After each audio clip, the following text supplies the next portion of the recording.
next section under waves, it's going to be the waves traveling in air. All this time we were considering about waves traveling in solids, that means strings, and even earthquake waves, they mostly travel along solids. So that's what we learned, transverse wave and longitudinal waves. Now we are going to focus on air. So the first heading, just like strings, under strings the first topic was equation for speed of transverse wave along the string. Likewise, here we are going to study the equation for speed of sound in air or speed of sound in a gas. Well, this is that equation. V equals again a square root gamma, this is gamma, okay, this is P divided by rho, okay. So, V is the speed of sound in air, P is pressure, rho is the density of air, and gamma is called ratio between molar heat capacities, right. So, I know this ratio between molar heat capacities is something very new to you. Let us see what that is all about. Now, speed of sound in air, we use this new, what do you call that, units meters per second. For pressure, we use the unit Newton meter minus 2 or Pascal, and for density we obviously use kilograms per meter cube. Now, ratio between molar heat capacities, that is a ratio between heat capacities. You have heard of heat capacities in O level. I will explain this gamma now, don't worry about it. So, gamma is something uniqueness, because for gamma we take the ratio between two heat capacities. Now, let us see what these molar heat capacities are all about, molar heat capacities, okay, right. So, in O level you might have learned this equation in O level. We use Q equals, for solids and liquids we actually use an equation like this, Q equals mc delta theta. I hope you can remember this. This equation is usually used for solids and liquids. So, what is this equation? This equation is for the heat energy absorbed by solid or liquid.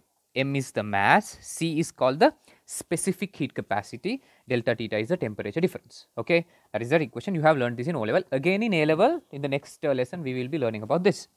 For gases, there are two different equations for Q. Q is heat energy, if not quantity of heat. That is how the word Q, sorry, the letter Q came.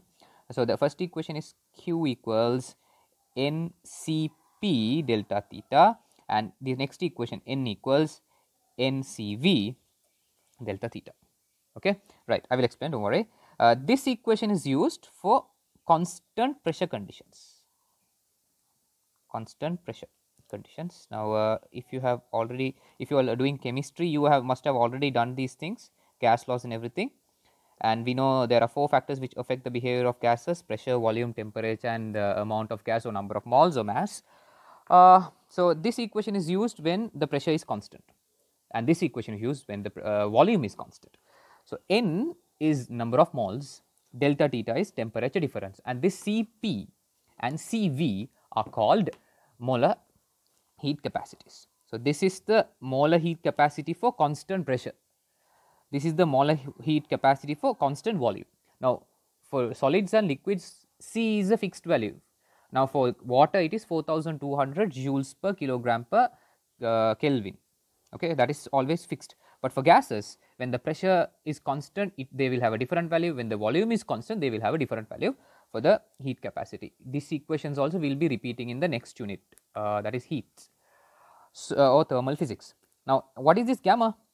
This gamma is actually equal to Cp over Cv, that is this gamma, okay. Gamma is a ratio between the molar heat capacity Cp over Cv, Cp up, pressure up, volume down, okay. I remember it this way, according to alphabetic order, P comes first, V comes second, or something like that, okay. So, from that you will understand a molar heat capacity is divided by heat capacity. So, when I talk about gamma, gamma is actually unitless, and it is also dimensionless.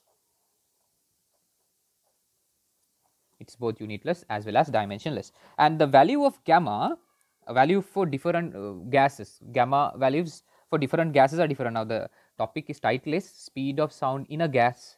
Now, we have different types of gases, no? Nitrogen, oxygen, hydrogen, helium, argon, neon, all those different gases, carbon dioxide, ammonia, all these gases are there. So, different gases will have different values. Normally, we define the value for gamma based on the molecular structure of a gas, okay. So, for this is how we define it. this is how the values of gamma are defined. For monoatomic gases, that means a gas with one atom, the inert gases, no? Helium, neon, argon, krypton, those things, they have the value for them is 1.66. I really suspect whether they will ask about these values, but just try to remember it. 1.6 is, if you say in decimals, 5/3 in terms of fractions. So, that is the gamma value for monoatomic gases. And for diatomic gases like hydrogen, oxygen, nitrogen, and I have put air also. Why have I put air? Now, we know when it comes to air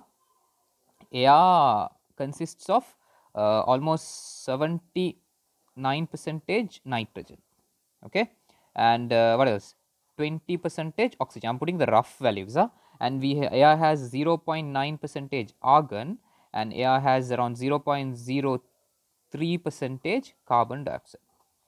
So, almost 99 percentage of air is made of diatomic molecules, nitrogen and oxygen. So, air is also considered almost as a diatomic gas. Okay, air is a mixture of gases now, but if you think of that as a single gas, air also comes under this category. So, these are the values for gamma. Just like the previous lessons, we introduce equations like this: V equals square root of T over M, V equals square root of Y over O, and we had to say, since we did not derive this equation, we have to prove that this equation is dimensionally accurate, and I hope you can get it done now. We have already done it. You will take the left hand side. When you take the left hand side, the dimension is LT minus 1 because it's speed, and on the right hand side you will put the dimensions and get the answer.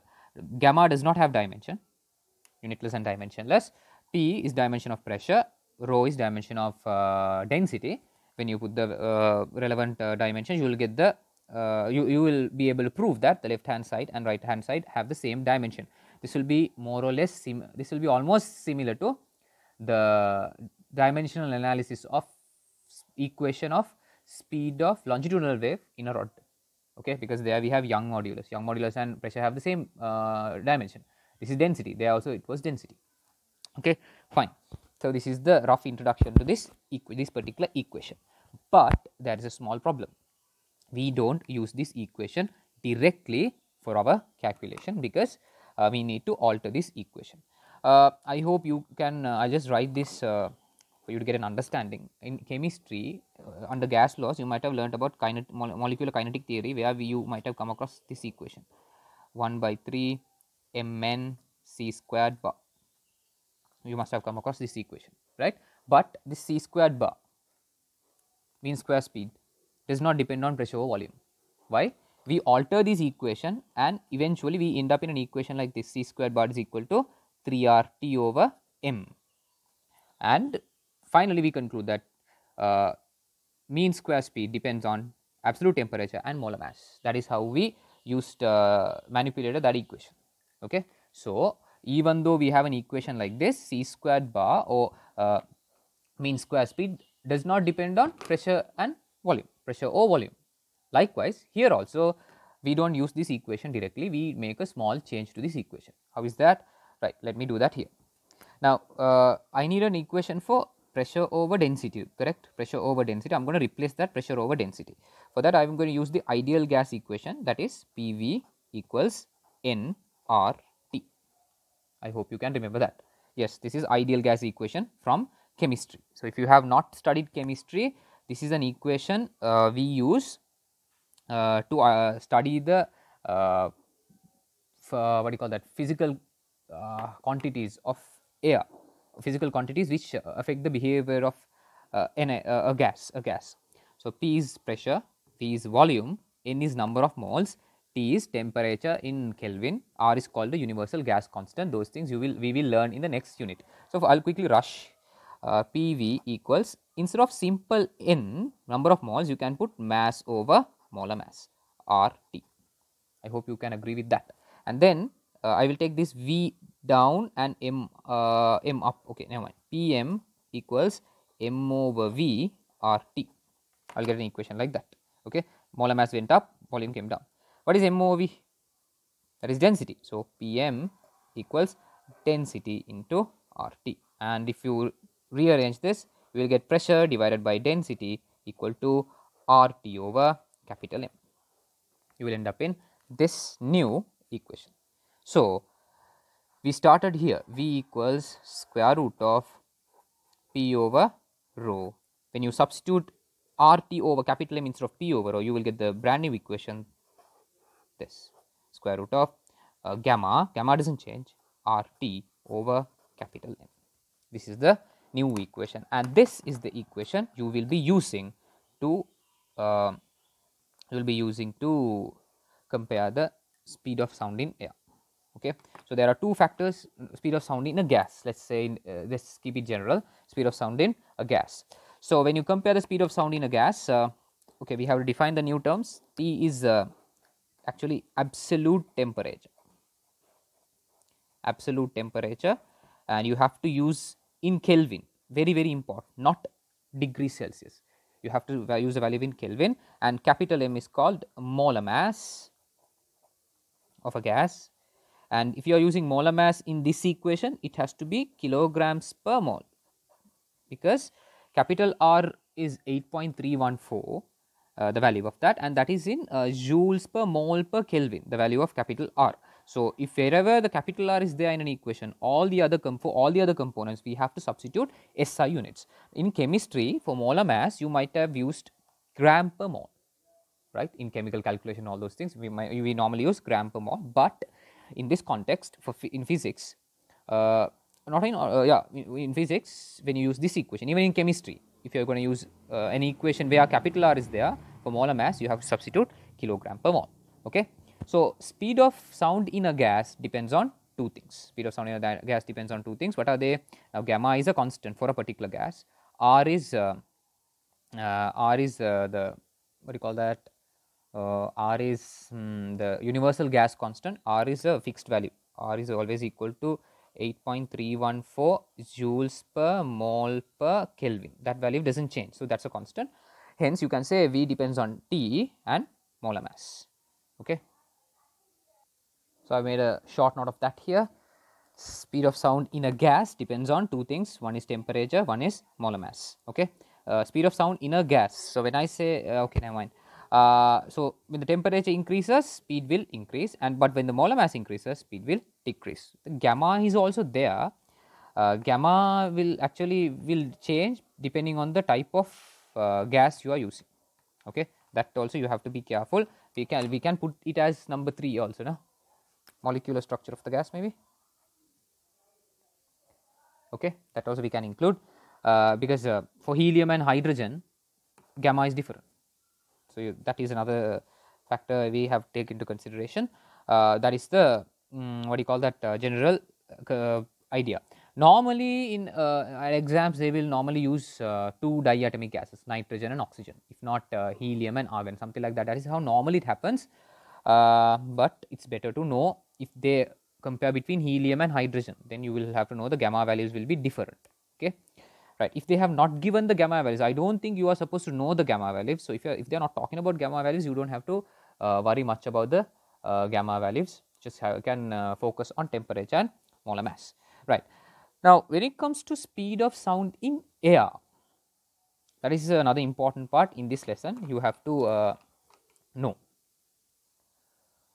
So, the speed of sound in air, it depends on two things. They are temperature and humidity. Okay. Now, when it comes to speed of sound in air, let us go to this. Air is also a gas, a collection of gases. Let us think of it as one gas. When it comes to air, air has a fixed molar mass. We will come back to that. Air has a fixed molar mass because the amount of gases in air are constant. So, it has a fixed molar mass. We will discuss about that. And then gamma for air is 1.4. Why is that? Because air, we can consider it as a diatomic gas, because majority of the gases are diatomic gases in air. 99% we have diatomic gas. So, gamma and capital M are constants, R is also constant. So, temperature is the only factor which is going to affect the speed of sound in air, but not only temperature. There is another factor called humidity. Humidity is a broad lesson. We will be learning about that in the next unit, but for the time being, you have to just know that humidity means percentage of water vapor in air. Water vapor in air. In air, we have water vapor. If the air has more water vapor, that means that air is humid. The humidity of that air is high. If you have less amount of water vapor, the humidity of air will be less.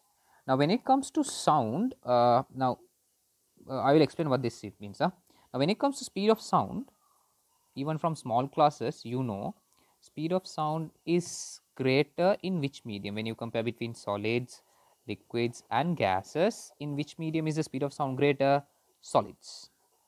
Okay, because sound is a longitudinal wave, it happens due to the oscillations of particles. So, if the particles are closer, sound can travel faster. Okay, and the sound, another thing, sound does not travel through vacuum. That is very important. What is the speed of sound through vacuum? It is 0, because sound can't travel through vacuum. You have to keep that also in mind, because sound is a mechanical wave. So, let us see what this humidity is all about. When you have more water vapor, that means air is more denser. Okay, when you have no water vapor or less amount of water vapor, air is less denser. So, when you have more water vapor, it's like it's more denser. Now, see, solids are generally denser than liquids are generally denser than gas. That means particles are packed closer. So, when the humidity is high, speed of sound in air will also increase. Okay, that you have to remember. Similarly, when the temperature is high, or when the temperature increases, speed of sound in air will increase. Similarly, when the humidity increases also, speed of sound in air will increase. I hope you understood that based on this. When the humidity is high, there is more water vapor, there is more water molecules in that. So, the particles are, there are more particles, let us think like that, density is high. So, sound can travel faster when the humidity is high. You have to remember that. Okay, normally the general idea is speed of sound in air depends only on temperature, but that is not true. Humidity also can affect the speed of sound in air.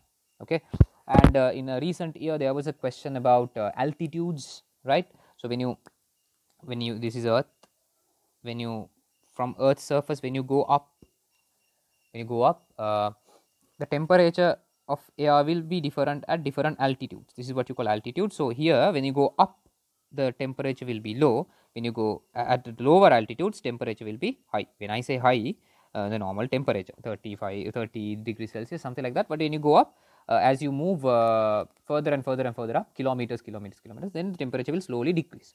So, here when the temperature is low, speed of sound in air will be low V.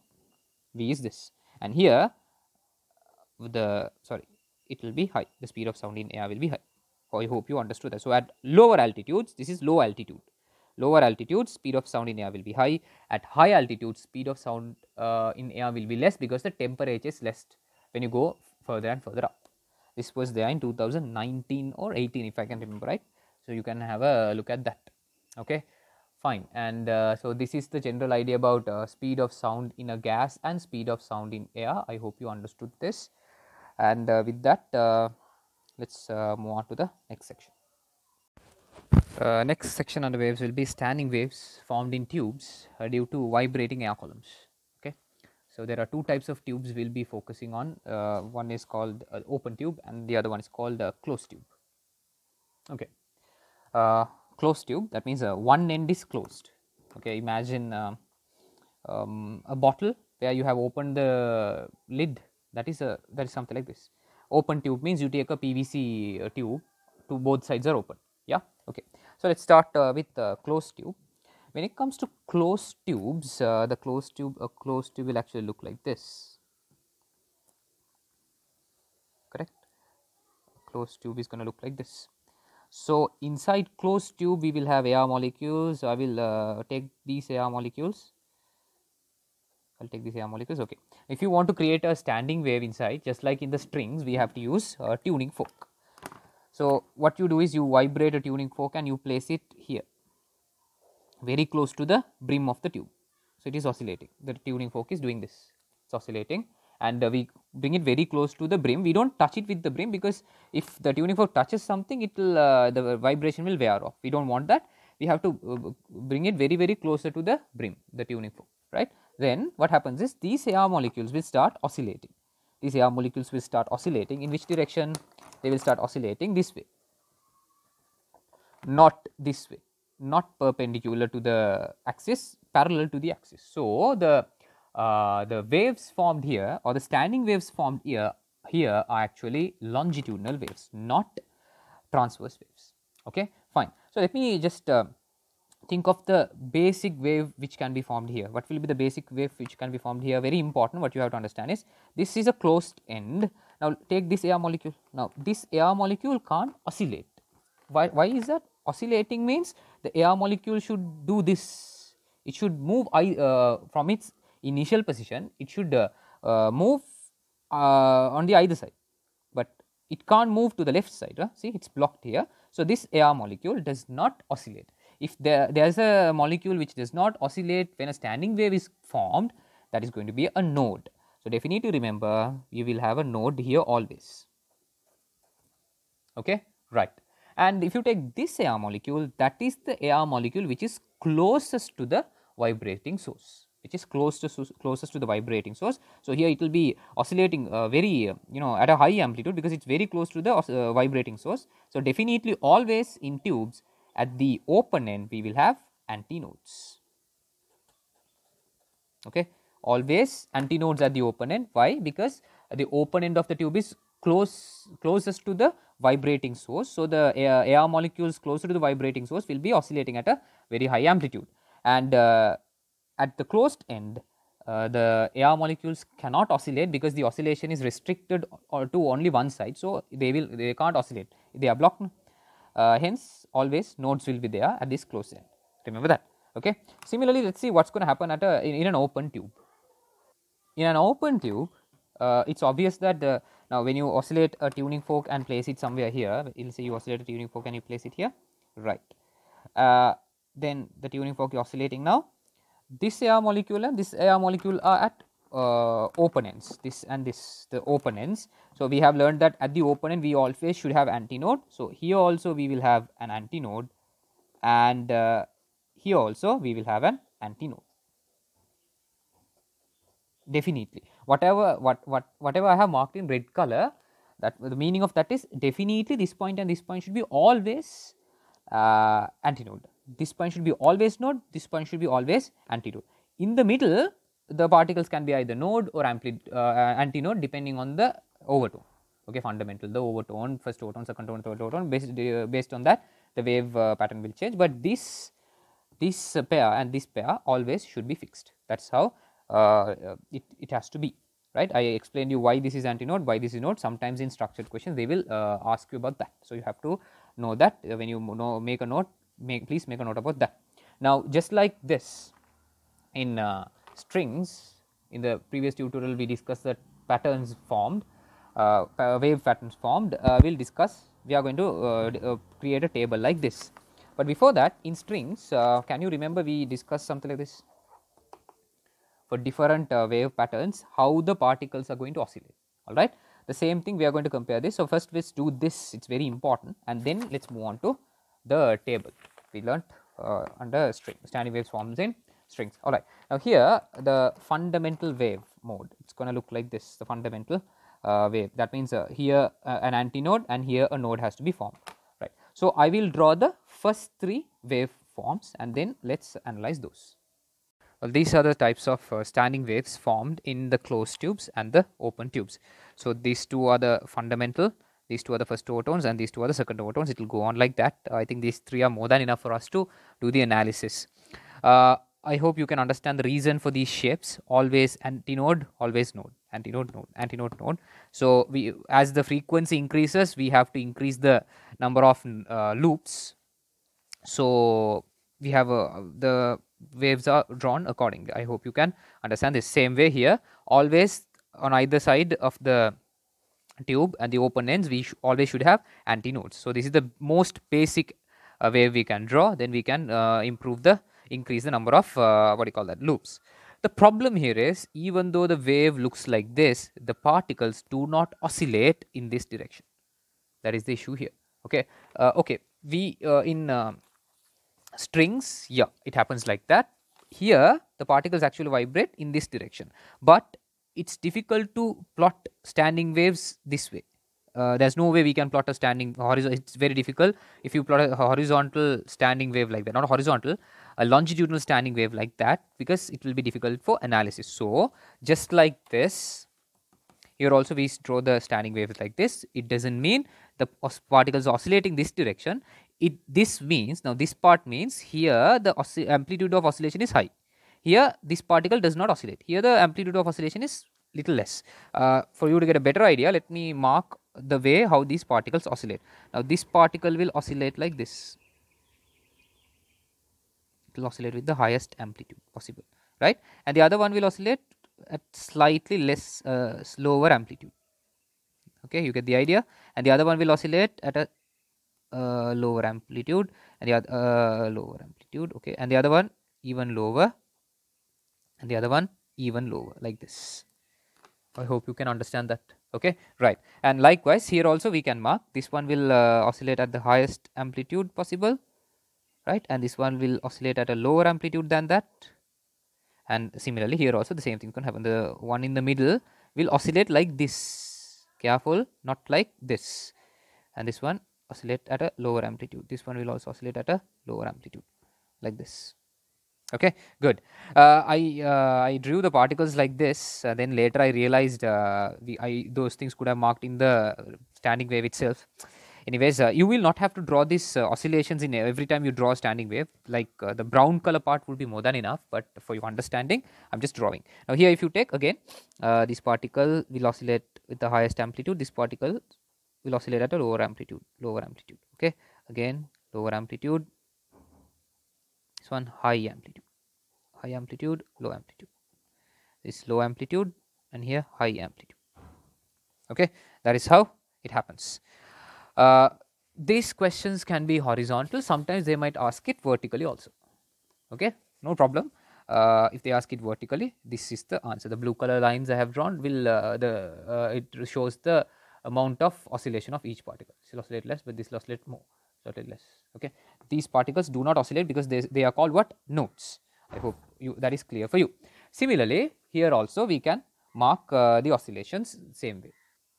This is how the oscillations are going to take place. Let's quickly do a comparison between the strings, the standing waves forms in the strings and the standing waves forms in the tube. The shapes look same, but here the oscillation is perpendicular. Here the oscillation is parallel because these are longitudinal and these are transverse. Okay, so that is one thing. And in addition to that, the other analysis we can make. The important analysis we can make is this. Now let's analyze this further.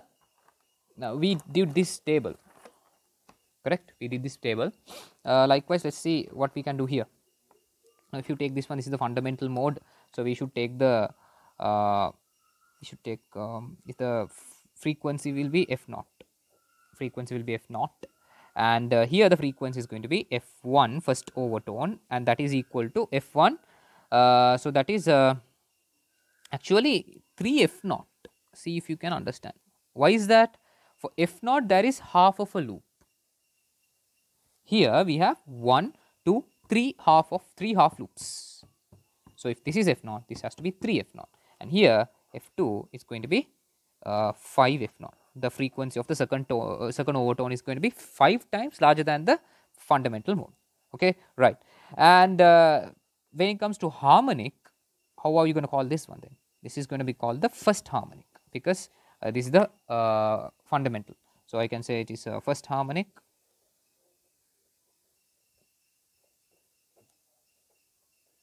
And how about this one now?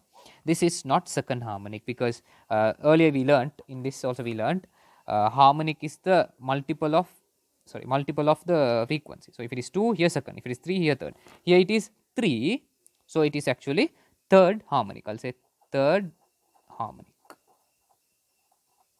Okay, then what is this? It's going to be fifth harmonic. These are the types of standing waves formed inside flutes. Okay, so when you create different types of standing waves inside a flute, different frequencies, different pitches, so different sounds, you get beautiful different fluctuating sounds. So this is how the analysis goes. And another very important one we have to analyze here is another component. We call it N correction. We call it N correction. Now let's see what is N correction. Now the antinode, actually it is not exactly formed at the brim. See, I have drawn it little outside the brim because we place the tuning fork slightly outside the brim. So, the maximum amplitude will be slightly outside the brim of the tube. Okay. So, when you take the length, I am going to mark two lengths, the length of the tube or else okay, when this is now what is this lambda now? Let's take the wavelength here as lambda naught. I'm going to take the wavelength as lambda naught, here the wavelength as lambda 1, here the wavelength as lambda 2. Okay, right. Then if you take the length, I have to mark two lengths here. One is this, that length of the tube, we will take it as L. One is going to be the length of the tube, L, and the other one is this small length which is slightly outside the tube. That is that simple E is what you call end correction. End correction.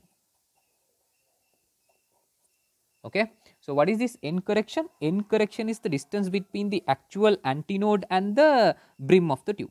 See, that is a small gap. A small gap only, I have marked it as E.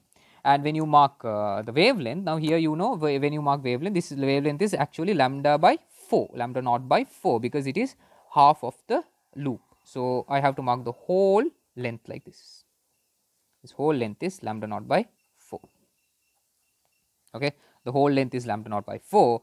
So, for this case, the equation I will write is this: lambda naught by 4 is equal to L plus E.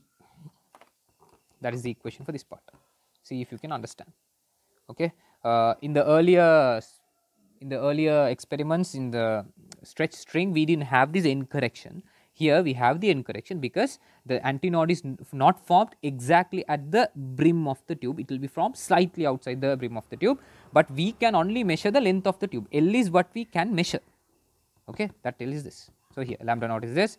From that, if you want, you can write an equation for lambda naught. That is going to be, lambda naught is going to be equal to 4 bracket L plus E.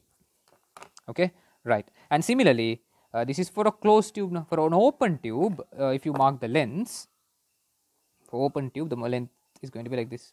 You mark the length of the tube like this, L, and then there will be two end corrections, E and here E, two end corrections, and this total length for a open tube, it is going to be how much? It is actually half loop and half loop. So, half loop and half loop together, it's the length of one loop, that is lambda naught by 2. So, for this case, we can write lambda naught by 2 is actually equal to L plus 2E. L plus 2E. Okay. So, very important that you have to understand these things. End correction is a very important what you call that factor you need to know. Okay. And one more thing about end correction is this: there is another equation for end correction. End correction is E, that is roughly equal to d by 3, diameter by 3. That is the equation for end correction. Okay. If not, you can say 2 times radius by 3 also. Got it? So, diameter by 3. If not, sometimes they say end correction is roughly equal to 0.3 d. That is also another equation they use for end correction. What you have to understand here is end correction is something which depends only on the diameter of the tube, nothing else. It will depend only on the diameter of the tube. If you want to change the end correction, you have to change the diameter, and it will be roughly 1/3 of the diameter. If the diameter of the tube you are using for the experiment is, let's say, 3 centimeter, then the end correction will be 1 centimeter. Okay. If the diameter of the tube you are using is 15 centimeter, end correction will, if not 15 centimeter, 15 millimeter, end correction will be roughly 5 millimeter. I hope that is clear for you. It is about a diameter by 3. This is the end correction. End correction does not depend on temperature, frequency, wavelength, nothing. It will depend only on the diameter of the tube. I hope that is clear to you. You can't forget that, and you have to know how to mark the end correction for both open and closed tubes, and get the wavelength accordingly. Okay. So, shall we try for this one now? We will try for this one. If you take this one, yeah, for this one, let us try to write the relationship between length and wavelength and end correction. I will take the whole length here, I will take the whole length, right. The length is already L, we have established. The end correction will be there E, here also end correction will be E. And what is this lambda now? There is one loop here, there is a half loop here. When I say 1 loop, it is lambda by 2. When I say half loop, that is lambda by 4. When you add them, it's going to be 3 lambda 1 by 4, which is equal to L plus E. I hope you understood that. And how about this one then?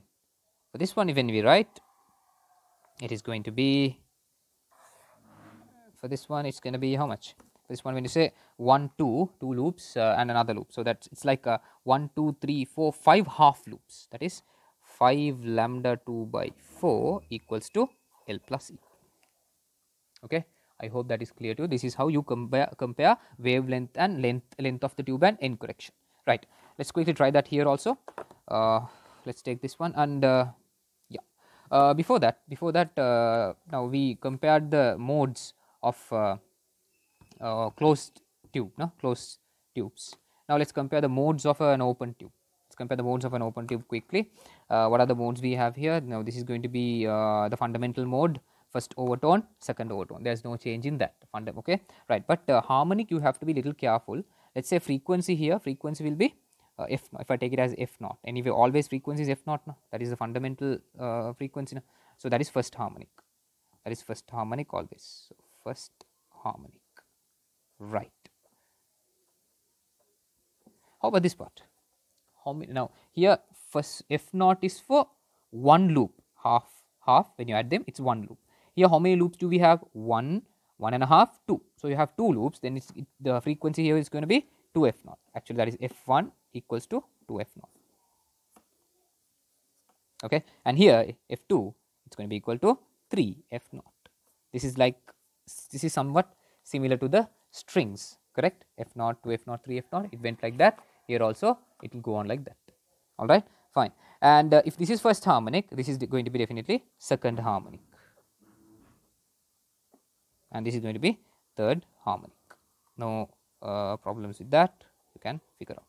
Okay, these things you should be able to now figure out on your own. Everything we don't have, everything doesn't have to be spoon fed to you. When you study something like this, you should be able to make the same table when they give diagrams like this. Simple as that. So my suggestion would be try to make this table for these two cases separately when you copy the node. Put the number of nodes, number of antinodes. Okay, try to figure out common equation for wavelength, but we will not need this for this case. Don't worry.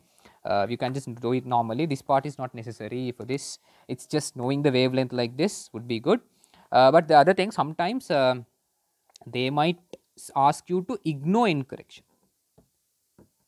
Okay, so when they ask you to ignore the incorrection, because the incorrection is very small now compared to the length of the tube sometimes, so you can forget about this and you can directly say 3 lambda 1 by 4 is equal to L without incorrection also you can write. Fine. Okay, we'll quickly try for this one, the wavelength, the relationship between wavelength and the length. We'll try for that one also quickly. Right. So what is this? What do we have here? We have taken the lambda has lambda naught here. No, this is lambda naught, and this is lambda 1. And this is going to be lambda 2, the wavelength of this. Right. So I will quickly mark like this, and then let's mark the length. Okay. 1, 1.5, 2. 2 loops. So when you say 2 loops, that is 1 wavelength. So this is lambda 1 equal, what should I write on the other side? L plus E plus E. So that is L plus 2E. Okay, length of the tube doesn't change. As long as the diameter of the tube doesn't change, the end correction doesn't change. This. And how about this one now? We're going to write an equation for lambda 2. Right, lambda 2 ready. And how many loops do we have here? Half, 1.5, 2.5, 3 loops. So if it is 3 loops, it's 3 lambda 2 by 3 lambda 2 by 2, and that is equal to L plus 2E.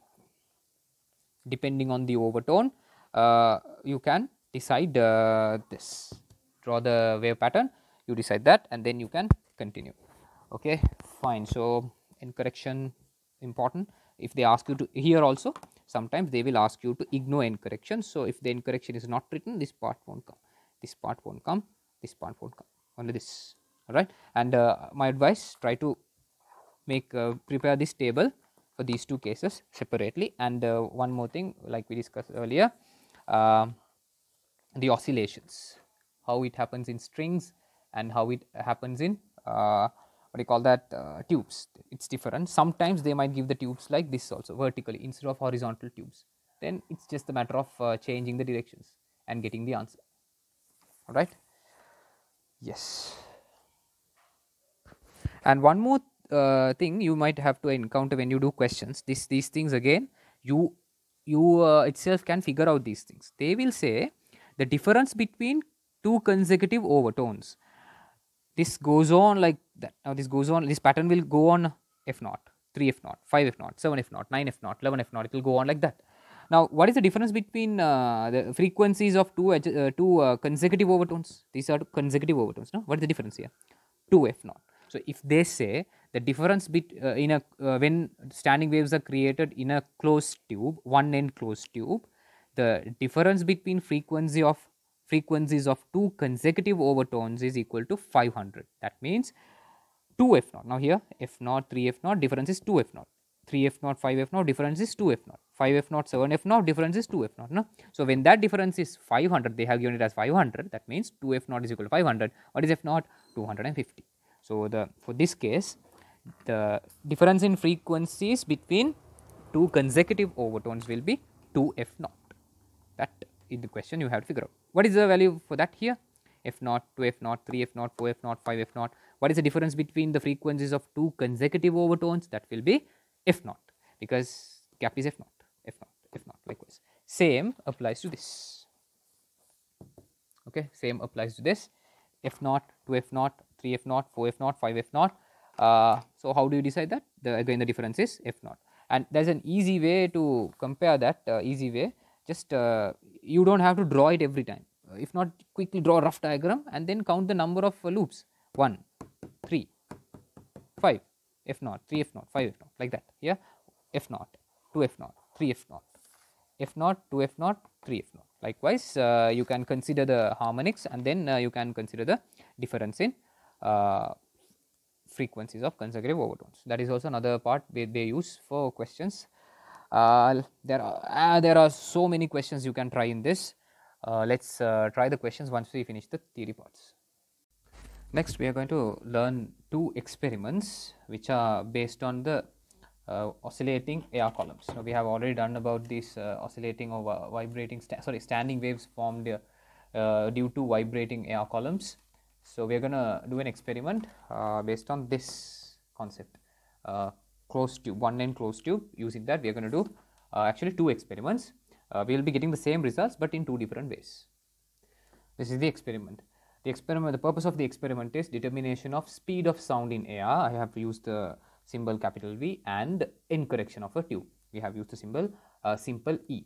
Okay, so there are two experiments. In the first experiment, we will be using only one tuning fork. So in this experiment, we will not be plotting a graph. We will take just two readings, and then we will get the final results. Okay, so I will draw the steps first. There are 3 steps, like I said before, and then I will explain each step one by one. This is how the experimental setup is. Now, these are not 3 different experiments actually. This is one experimental setup at 3 different situations. So you have the experimental diagram in your practical handbook. I have just drawn to explain you the steps. This is a very tall, it can be a measuring cylinder or a very tall vessel in which we have water. Okay, this is water, right? So we have used water, and this is a tube. The dimensions of this tube would be ideally 2 centimeter to 50 centimeter, 2 centimeter diameter, and around 50 centimeter length would be the best tube. So if it is too short also there is a problem. If it is too long also there is a problem, because when it is too long, when you put it, you can't completely immerse it inside the vessel. If it is too long, then a part will be outside. So sometimes there is a possibility that we might lose the fundamental mode. Okay, because already we have a length outside. If it is too small, sometimes we might be not getting the first overtone. Now I will explain this procedure, then let's talk about that. And the ideal diameter would be 2 centimeter. That would be a good choice, because when the diameter is too small, the loudness will be less. When the diameter is larger, the loudness is greater. That's why we go for a moderately high diameter of 2 centimeter. Now the experimental setup, it works like this. First of all, we completely immerse this tube inside water, completely immerse this tube inside water. Okay, first of all, why have we used water? To close one end. So the experiment topic should be determination of speed of sound in air and end correction using one end closed tube.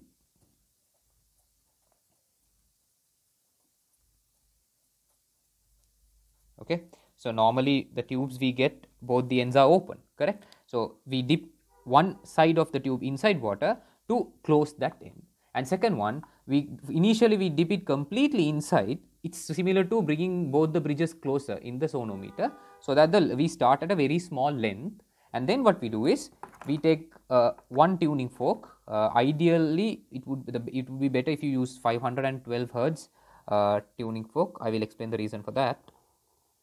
You take one tuning fork and you oscillate it and you place it closer to the brim like this.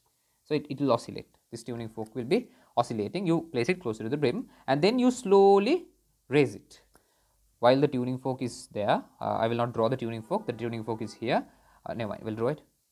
The tuning fork is oscillating. While the tuning fork is oscillating, you slowly lift the tube, and when you keep on lifting that, at a certain point you will hear a loud sound initially, a whistling kind of sound initially you will hear. That is the place where the first standing wave is formed in the tube. So I will draw the standing wave. We know the initial standing wave is going to look like this. This is how the standing wave is going to look like, the fundamental mode. Okay, if you don't dip the tube completely inside water before raising it, then what's going to happen? If it's somewhere here, let's say, sometimes there's a possibility of missing the fundamental mode, right? To avoid that only, we initially start at a very small length. It's okay if you don't completely immerse it inside water, only a small part. If a small part is outside water, that's fine, but not too much, like this. So you get the initial fundamental mode, and then you will be asked to mark the relevant lengths. So if this is the fundamental mode, now the frequency of the tuning fork, let's take it as F. Okay, let's take it as F. The temperature will not change significantly when this experiment is performed, so that speed of sound in air will not change, because speed of sound in air depends only on temperature. Okay, right, and humidity. Temperature and humidity don't change normally when you do an experiment, right? It will take some few minutes. Within that, there won't be a significant change, right? So speed will not change. Frequency is constant because we are using the same tuning fork. So lambda will be a constant value. So this lambda will be actually how much? This length, that is half of a loop, no? Half of the loop of a standing wave. So that is lambda by 4. That is lambda by 4. And we can't measure lambda directly, but we can measure the length of the tube above water level. Length of the tube above water level. I'll take that length as L1. Not only that length, there is this small length E. I hope you can remember end correction E. Okay, that we can't ignore. It will be there. Good, right. Then what we do is, using the same tuning fork, we vibrate the tuning fork again and we keep on raising this tube again. Now to measure this length L1, it would be better if you can attach a meter ruler to this, not a meter ruler, maybe a half meter ruler to this tube, because you connect, now let's say this is the tube, and let's say this is the half meter ruler. You keep the half meter ruler like this. You can put a rubber band to that, and then it will be always fixed to the tube. So then it will be convenient for you to get this reading. If not, you will have to dip the meter ruler inside water and get the reading. The system might get disturbed, so there might be problem. And the other thing, I have forgotten to draw it. This tube, you might have it in your practical handbook properly. This tube should be connected to a stand, obviously. So what we do is, from this position, we loosen the stand screw, and then we slowly raise the tube, and when we get the sound, loud sound first time, you tighten the tube. Then the tube won't go up or down, it will stay there. Okay, then only you measure the length. You are done. And then what you do is, you vibrate the tuning fork again, the same tuning fork, and you keep on raising the tube. So I have the tuning fork will be here. It's okay, we'll draw it like this. Tuning fork will be still here. You raise the tube until you hear the loud sound for the second time. Okay, so when we are hearing the loud sound for the second time, that means another wave is formed, and that wave is going to be the first overtone during this vibration. Sorry, mistake. Should be yeah, it should be like this. Sorry, it should be like this, right? This, I will draw it on the side. I made a mistake. It should be like this, because first overtone, one complete loop and a half loop. Okay, one complete loop and a half loop will be formed. You will have to draw these diagrams in the when you get these questions for structure. All right, fine. So here now frequency is same, speed is same, so lambda will not be changing. We have one loop and a half loop. That means the total length of this for the length will be, in terms of wavelength, will be 3 lambda by 4. That is the total length in terms of wavelength. And then what we measure is this length actually, no? This length, that will be L1, L2, sorry, L2, L1 we have already measured, L2, and also don't forget the small length, the end correction. And end correction will be there. We don't measure the end correction, we are going to find it. Alright, what we measure is the length of the tube above the water surface. That is what we measure, this length. Now in this case it looks like you know, in the diagram like 2 centimeter, around 2 centimeter. Here if you see this, it's around 4.8 centimeter, something like that. It won't be 2 centimeter and 4.8 centimeter there. It will be different. I hope you can understand my point. So the length L1 and L2 are the lengths of tube above water level when the loud sounds are heard. Loud sound heard for the first time, loud sound heard for the second time. Okay, this is what happens. And then let's quickly go to the theory part. Now when it comes to theory part, it's very easy. You will have to do this at the exams. Now when you take the second case instance, in the second instance, you can see lambda by 4 is actually equal to L1 plus E. Lambda by 4 is actually equal to L1 plus E. Let's leave that equation like that. And then, yeah, okay. And then in the third instance, there you can see 3 lambda by 4 is equal to L2 plus E. L2 is the length of the tube above water level, and that E must be added. We learned the antinode of this standing wave will be from slightly above the brim of the tube. Okay, so that length, the distance between the exact antinode of the standing wave and the brim is only E, the end correction. So I have two equations like this. Now what is the purpose of this experiment? Finding speed of sound in air and end correction, E. Now to find speed of sound in air, we already know the frequency of this tuning fork. F is known. So in V is equal to F lambda, you need to find lambda, no? Right, that's very easy. Look at this equation. If I subtract the second one by first one, sorry, first one from second one, 2 minus 1, what will happen? 2 minus 1, 3 lambda by 4 minus lambda by 4, that is lambda by 2, 3 quarter minus quarter, equal to this side it will be L2 minus L1. Okay, E and E will get cancelled off now. Then finally lambda will be equal to 2 L2 minus L1. We are getting an equation like this for lambda. Good. And we have lambda now. We have lambda. When you apply V is equal to F lambda, now V is equal to F lambda, V equals F into, instead of lambda, you can substitute this value, 2 into L2 minus L1. Finally, V will be equal to 2F into L2 minus L1.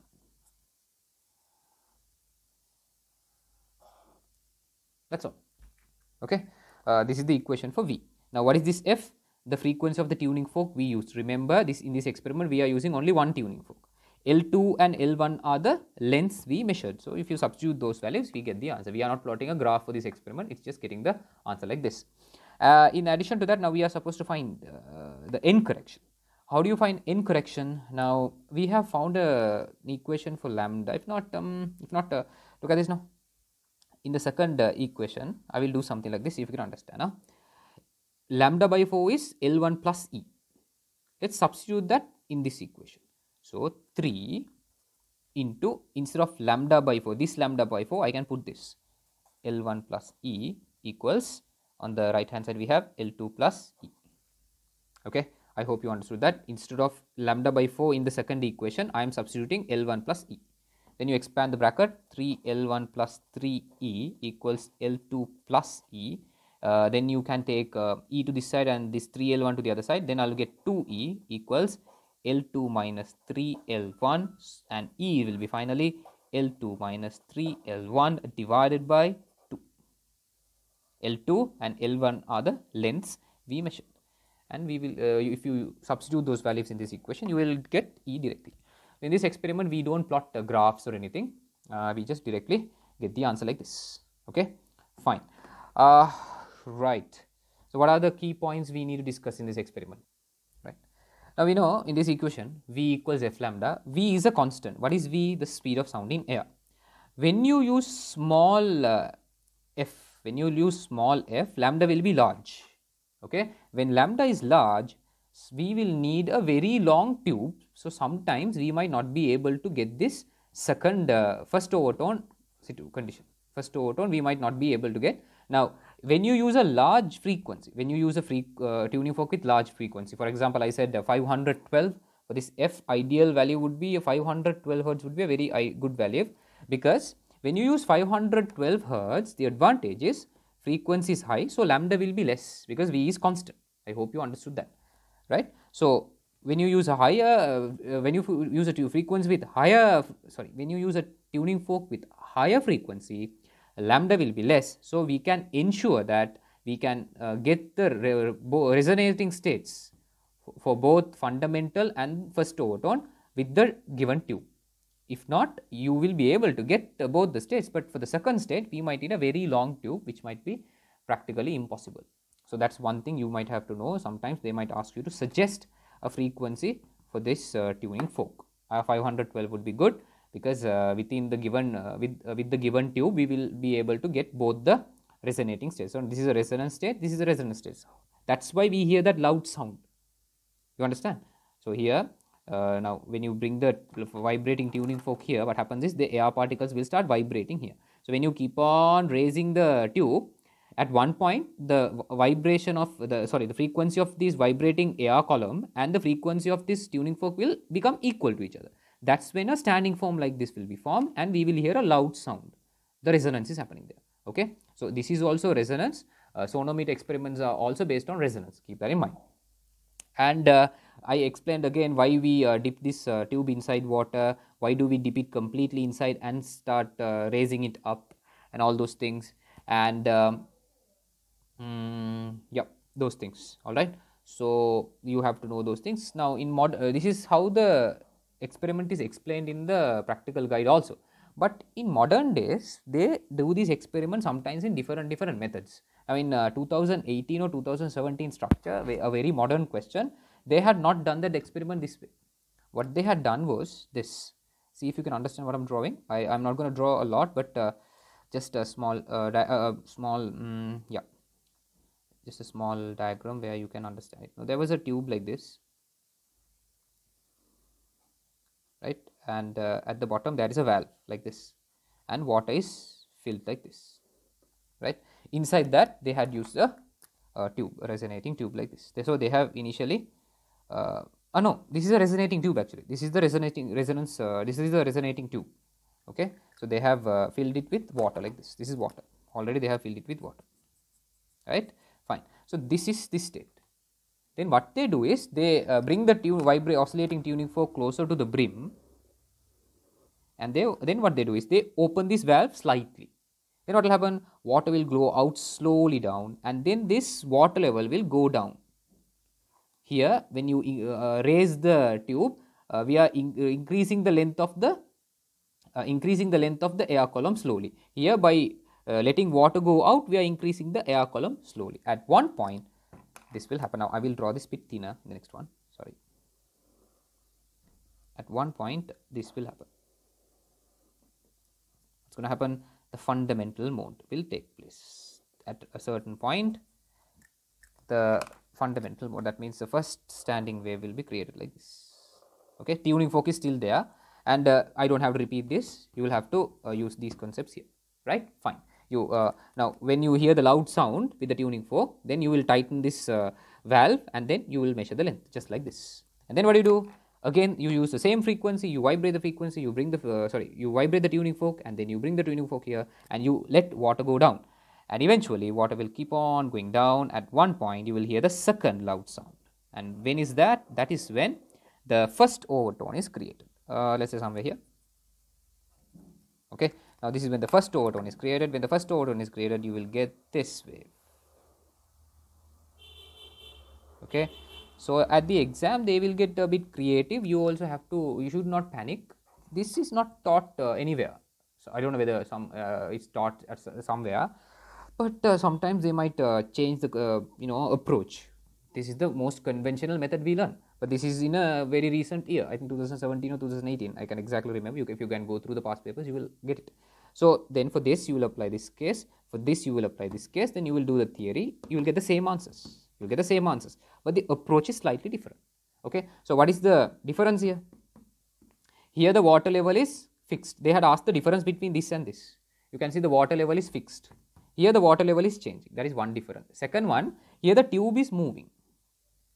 Yeah, here the tube is not moving. Tube is fixed. Right? Fine. And there was another experiment in a model paper. So, okay, this was from a past paper, advanced level past paper, and there was another model paper question where they had used a resonant tube directly. Resonant tube means these tubes are available at laboratories. What they do is I think it will be horizontal, the tube. So that tube consists of something like this. I will draw a small diagram here. That is this tube.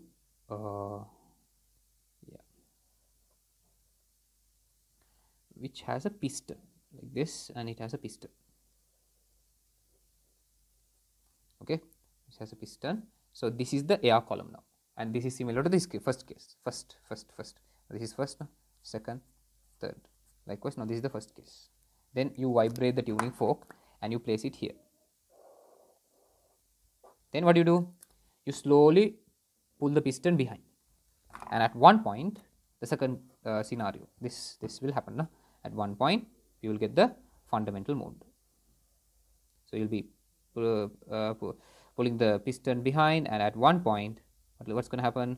You will get the fundamental wave mode. This will be formed. Okay, and then you will stop moving it. You will measure L1.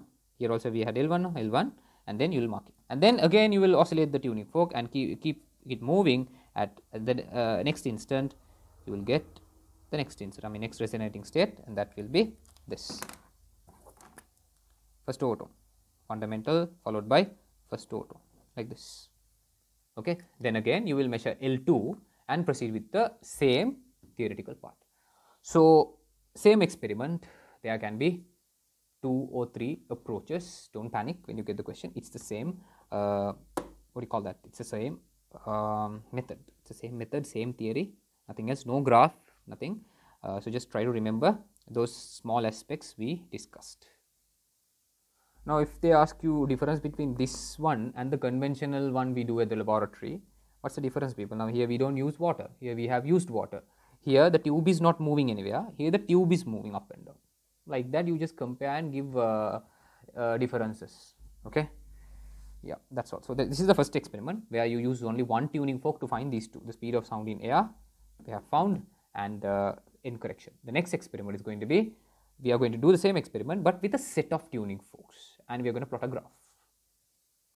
The second experiment under resonating tube will be determination of speed of sound in air and incorrection of a tube, graphically using a set of tuning forks. Now, in the earlier one, we just used one tuning fork and we did not plot the graph. Here we are going to, but what we found were speed of sound in air and the incorrection. Here also we are going to find the speed of sound in air and the incorrection. We are going to use a graph and we are going to use a set of tuning forks. Experimental setup is more or less the same. We use the same tube. We use water. I have not drawn that vessel. First of all, we completely immerse it inside water. Why? We have already discussed that. Then you oscillate the tuning fork and you place it very close to the brim. You don't touch the brim. You place it very close to the brim. Okay. The edge of the prong should be at the center. This is how you have to draw the tuning fork when they ask you to draw. Right. This is how you have exactly draw. Then what do? You slowly lift this tube up until you hear a loud sound for the first time. That is how you have to write the procedure. Okay, right. So when you hear a loud sound for the first time, what will happen? A standing wave, the fundamental mode of standing wave will be created here. Okay, the tuning fork is there while it's vibrating, and the standing wave will be created at the meantime. Okay, let's take the frequency of the tuning fork as f. All right, fine. And then this is the frequency of the tuning fork, and we know there are some lengths we can mark. The total length here, it's going to be how much? Lambda by 4. I hope you understand why it is lambda by 4, because it's half of a loop, lambda by 4, and there is a small length of n correction, and then the length we measure L. Okay, length we measure L, right. So this time it's not L1, L2. Last time it was L1 and L2 because we got only 2 readings. Now what we are going to do is, now for this frequency we have got this length and this wavelength. Okay, then for different tuning forks with different frequencies, we are going to measure this length. That means when you change f, L will change accordingly. Okay, let's try to develop the theory part for this. And when you consider theory, how is going to be the theory? Now let's consider here. I can say lambda by 4 is actually equal to L plus E, right? Good. Then for lambda, if you write an equation, lambda is going to be equal to 4 times L plus E. Okay, right, that is the equation for lambda. And then let's start, let's go for the other equation, that is V equals F lambda. I am going to this equation because I have to find V, the speed of sound in air. So I will leave V as it is, I will leave F as it is, into, for lambda I will substitute this part, that is 4 into L plus E. Okay, so okay, V is equal to 4F into L plus E. Fine, good. Now we have to plot a graph. For that we need 2 variables. V and E are not variables. V is the speed of sound in air. It is a fixed value for an experiment, because temperature and humidity, it will remain constant. They will remain constant. E is the N correction. Earlier we learned N correction is something which depends only on the diameter of a tube. As long as you don't change the tube, diameter will not change. We are supposed to find V and E. So F and L are going to be our variables, but only one of them should be independent variable and one of them should be dependent variable. Obviously, F, the frequency, is under our control. What do I mean by that? You will be provided with a set of tuning forks. So you will already know the frequencies of the tuning forks. That means for different values of F, we are going to measure L. So L must be in y axis. From this equation, I have to make L the subject, right? So when you want to make L the subject, F and L are on the same side, you have to take F to the other side. So I'll be getting a V over 4F equal to L plus E. Then when you make L the subject, you will end up in an equation like this. L is equal to V over 4F minus E.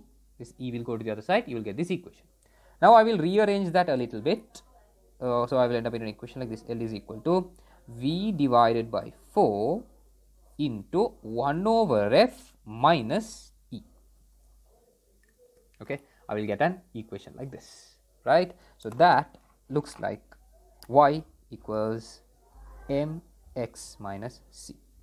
Okay, so L should be in y axis, 1 over f should be in x axis, and v over 4 is m, that is the gradient, and E is our intercept. All right. So the readings we are going to use for this experiment, what are the readings? For different frequencies, I will mark them in hertz. We are going to measure length. So for different frequencies means let's start. Okay. Oh wait.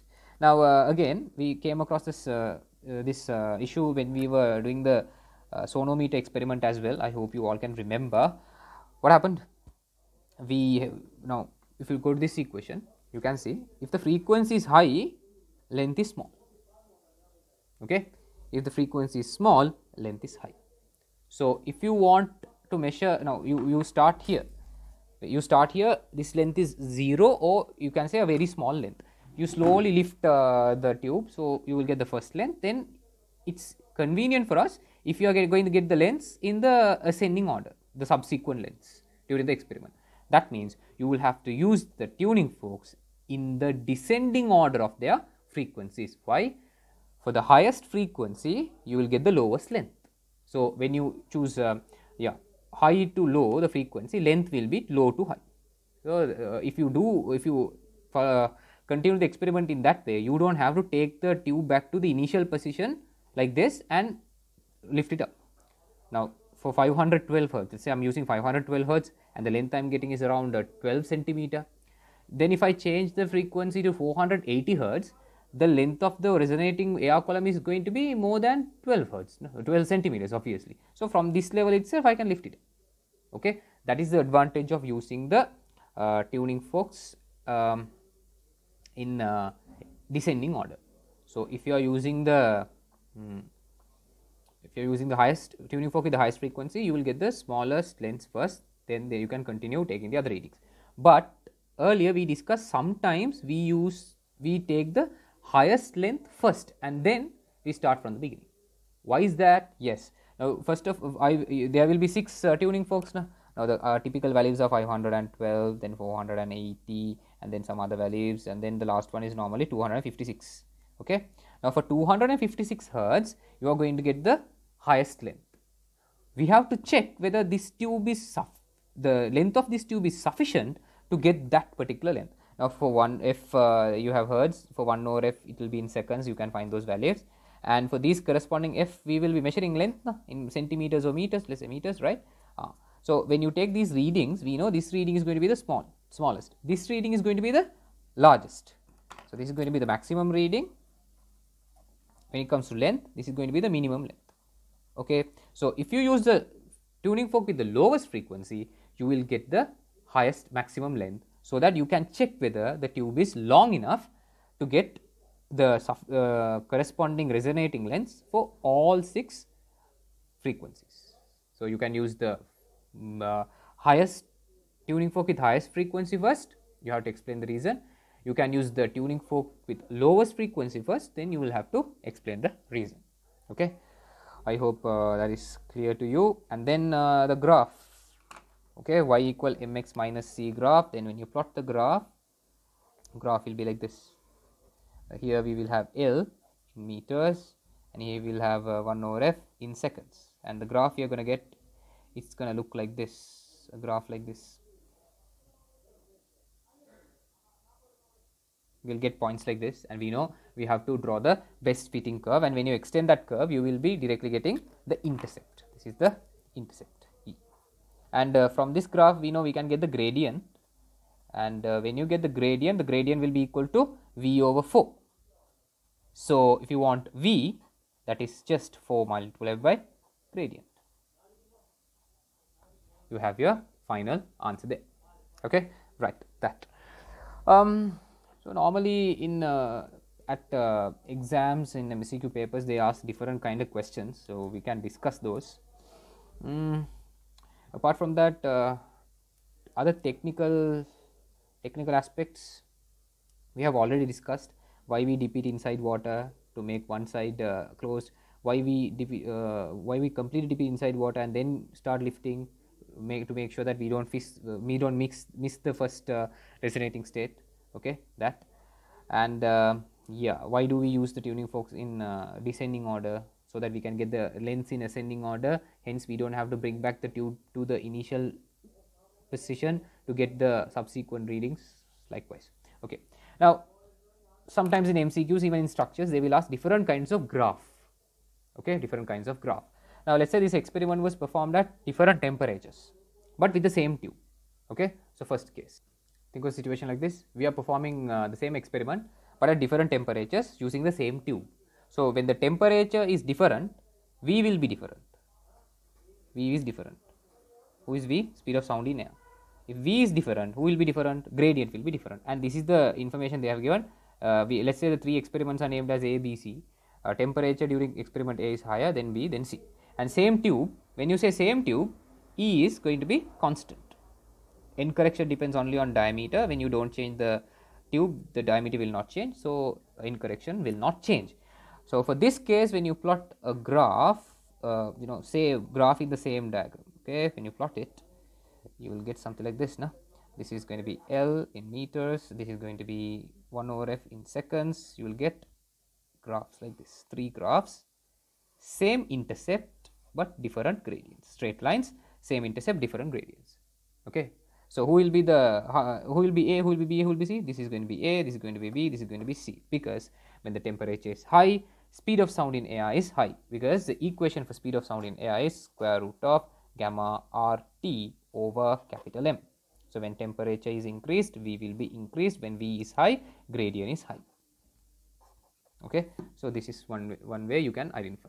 Okay. Right. Likewise, let us discuss another case. The other case is we are going to do the experiment at the same temperature, but with different tubes.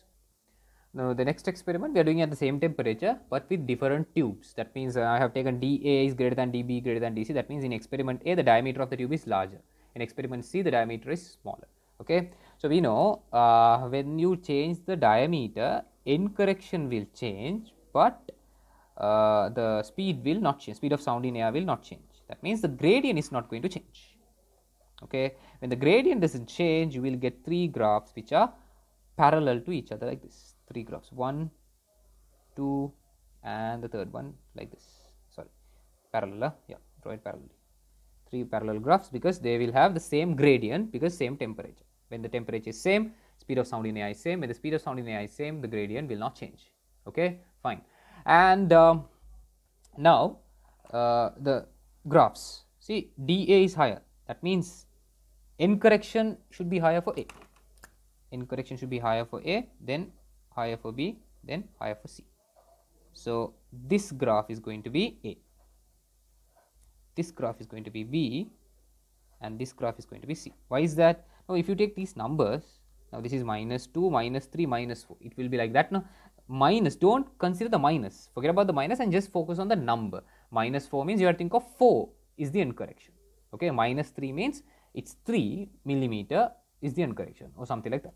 Alright. So, you will get a graph like this, 3 parallel graphs, and whoever has the highest diameter will have the highest magnitude of intersect, 4, not like in a mathematical aspect, in a numerical line aspect, -2 is larger than -4, but here that forget about the minus, just think of that number.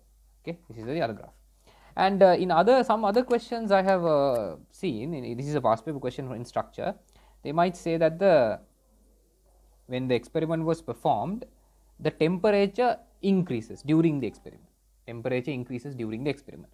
So, if the temperature is increasing during an experiment, what is going to happen? V is going to increase during the experiment. If V is increasing, what is the meaning of that one? Gradient is increasing. Okay. So, if the gradient is increasing, your graph is going to look like this. Now, they will first give you the normal graph. Let us say the normal graph is like this. No, this is the normal graph.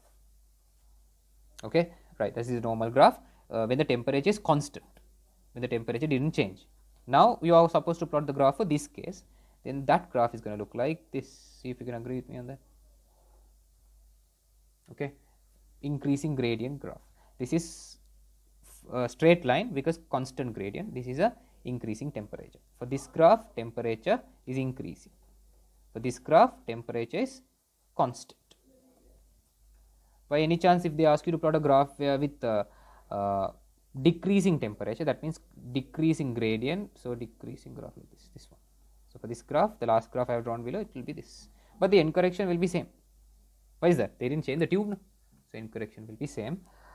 This is not very much possible when we do experiments, but it is there in one of the past paper structure questions. So, you should be aware of this also. Sometimes in MCQs also they have asked, they will ask. I have seen graphs like this given in MCQs, and they will ask questions based on these kind of graphs in model papers, not in past paper. So, this is the summary of the second experiment. Please go through the practical guidebook and read it thoroughly, go through it, and I have given you the important points. If there is anything problematic, you can consult me, and please find the questions and try the questions in past papers, and you have the schemes, go through the schemes, study that. If there is anything missing, add to your notes, prepare your notes, and still if you have problems, you can contact me, we can discuss further. Alright. So, based on this experiment, you will get structure questions, but based on this standing waves formed in vibrating air column, there are lots and lots of questions we can try. Let us do the questions later.